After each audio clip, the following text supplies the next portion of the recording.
Hi, I'm Angela Stribling for Capital Jazz TV, and look who is here with me.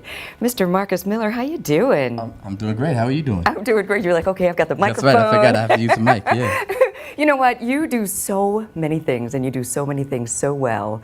Prolific bassist, composer, writer, Grammy Award nominee, film composer. I know you hear this every single day of your life, probably. No, you don't get tired of hearing that, do you? I've got more.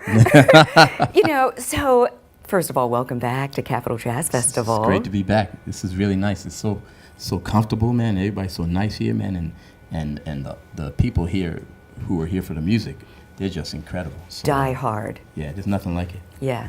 So coming to the Capital Jazz Festival, you've actually done many things.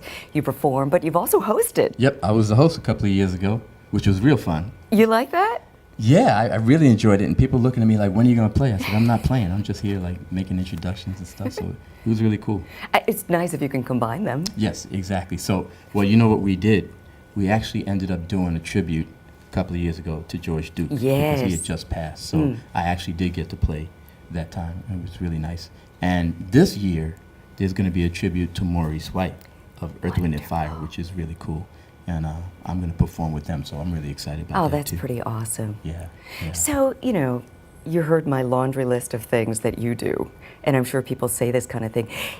It's probably a crazy question, but is there anything you prefer doing over the other? Like, would you prefer to, what if you decided to just film score? Right, just focus on one thing. I mean, the thing that I enjoy the most is having all these things to do. Because if I do one thing, I tend to put too much overthinking into it, and it ends up not being as good. But when I'm doing all these things, like I got a film score, and then I got to get on a plane and go to like Africa and then come back and produce a singer, that's really what gets me going. Wow. But if I had to choose, there's nothing like just being on the stage and performing for people and getting that energy going. I think that's the most important thing. And then everything else is really in support of that. I understand. So one kind of feeds the other. Exactly, yeah. Yeah. But I hope I don't have to choose. Yeah, you never have to choose. I always try to figure out how you manage to keep it all going. You've got all the balls in the air. You're one person, but you're constantly moving. You got to be able to sleep on the plane. Oh, is that the secret? That's the secret. As soon as you hit that plane, before the thing takes off, I'm out. And the flight attendants get a little nervous because I haven't moved for 4 hours, But the thing is, for me, I really can, when I walk into a room, I'm there. I don't need a lot of transition time. Some people, they need to kind of get their heads around what are we doing now.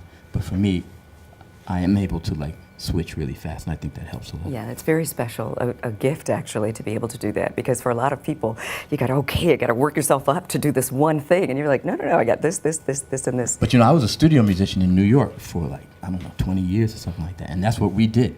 We'd go to the studio, and there'd be music in front of you, and you say, okay, who are we playing for? Okay, Mariah Carey, boom, boom, boom, boom, boom, and then you finish it, and then you walk 3 blocks to the next studio. Who we playing? Grover Washington Jr. Boom, boom, you do it. You know what I mean? It was like that all day long. It's training. For many years. So you just learn to just switch and be who you got to be for that situation. One of the geniuses that you worked with brilliantly, Luther Vandross, for years. Oh, man. Tell us about the tour that you were doing. Well, we're putting it together. Okay. You know what I mean? And it's not top secret, is it? No, it's not top secret. Good. Not top secret, no. But, we're putting it together because it's been 10 years since Luther passed. Wow, time flies. Yeah, it's a long time. And we want to make sure, of course, that we continue his legacy. Of course, the thing that continues his legacy the most is his music. Yes. But we want to just make sure that people have a chance to hear that music live.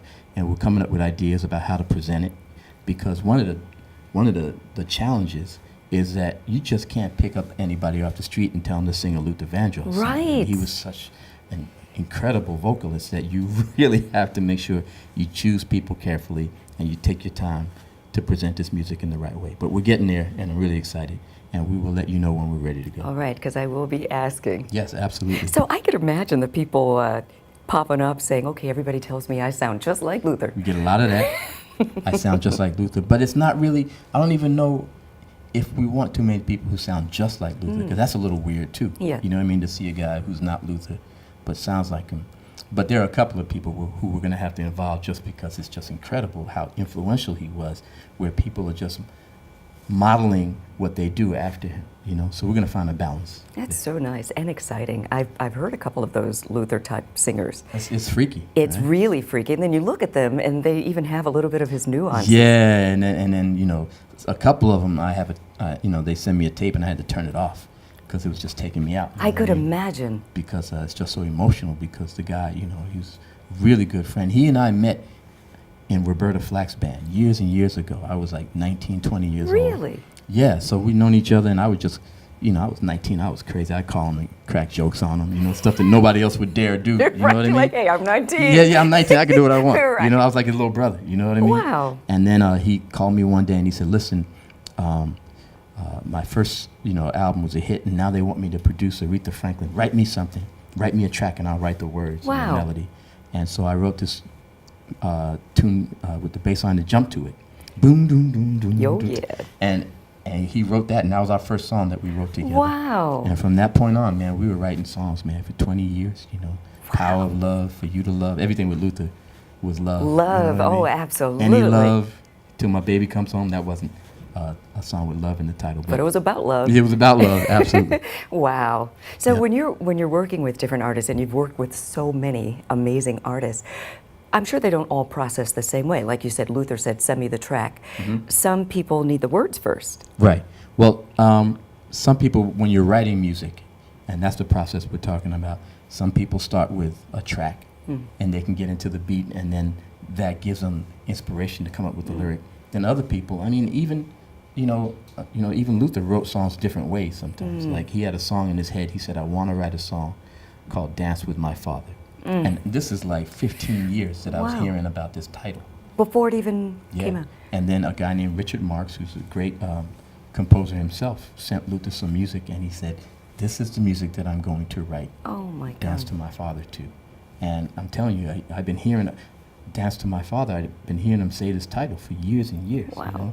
But he finally got so happy that he got it out, because it was like one of the last songs that he recorded. Wow, and it's such what an emotional song. beautiful. Oh my Beautiful gosh. song, yeah. We played that song for my dad, you know, when my dad exactly. passed away. I'm sure many people did. Exactly. Wow, powerful. So what you do is you find your inspiration. Sometimes it's from a beat, sometimes it's from an event in your life, you know, or sometimes you'll hear a chord, or sometimes you're on the train and you'll hear ding dong, you know, You're and then you go, like, there's a oh, song. ding dong, ding dong, ding dong, dong. Next thing you know, you have a song. So it's just trying to stay creative.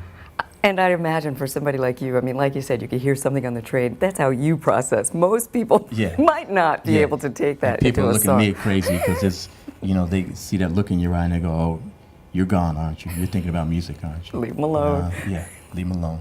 That's beautiful. I do write as well, but for me, in the middle of the night, I'll hear a song or hear a melody or something, and I have to get up and record it, because if I go back to sleep, it's gone.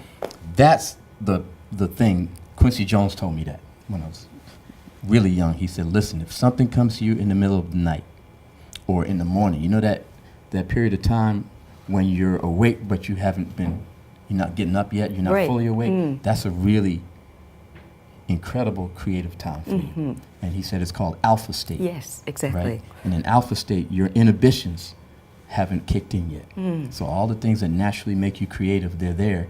And whatever ideas you get in the middle of the night or early in the morning, those are gold. Okay? And then later on, when you're fully awake, that's where you're going to go, that idea wasn't so good. Mess I'm it not up. sure about that. And your inhibitions, your self-doubt comes in. So, yes, he said if an idea comes to you in the middle of the night, get up and write it down. Because if you don't, that idea is going to go to the next house. That's and right. that person's going to Yeah, get up. That's So, absolutely right. Okay, so I'm on the right track not here. just for music, just Everything. being creative, finding solutions to your life. Very I important. love that. Yeah. So, Marcus, you've been nominated for Grammys many times. You've won many Grammys. Does it mean a lot to you, or do you just, win or not, or nominated or not, you just do what you do? When I was first introduced to the idea of Grammys, I really couldn't care less. I was like, dude, I don't make music for statues, okay? But then I began to see what it did for people. I remember when Luther was finally a winner of a Grammy. It took a long time, and he finally, and you could just see, man, he just had this light around him, just for being appreciated by his Right. peers. And when I got one, I felt the same thing. It was okay for me, but for my people, in other words, I would get calls from guys from my Jamaica Queens neighborhood. They said, man, we're so happy, man. We feel like we all want it together. Yes. And that kind of thing makes it special. So I have it in a place where it's, I do really appreciate it. But you don't go in the studio trying to make a Grammy-winning album. That's how your music is really going to suck. You know what I mean? Right. If you just really focus on the awards. But if it comes as a byproduct of you making honest music, it's a beautiful thing. That's beautiful. Marcus, you know, I could just sit here and talk to you about your life and, you know, just fun and all kinds of things all day long, but I'm so happy to see you again. It's nice to see you. Thank you. Can't wait We're for here. you. We're here. Can't wait for you to do your thing on the stage. Are you ready? I'll be ready. I gotta get these things moving. Okay, before we let you go, how do you process? How do you warm up? I just, I do the most corny exercises you've ever heard. Boo doo doo doo doo doo doo doo. Really slow, really deliberate. All you young musicians, don't forget to warm up.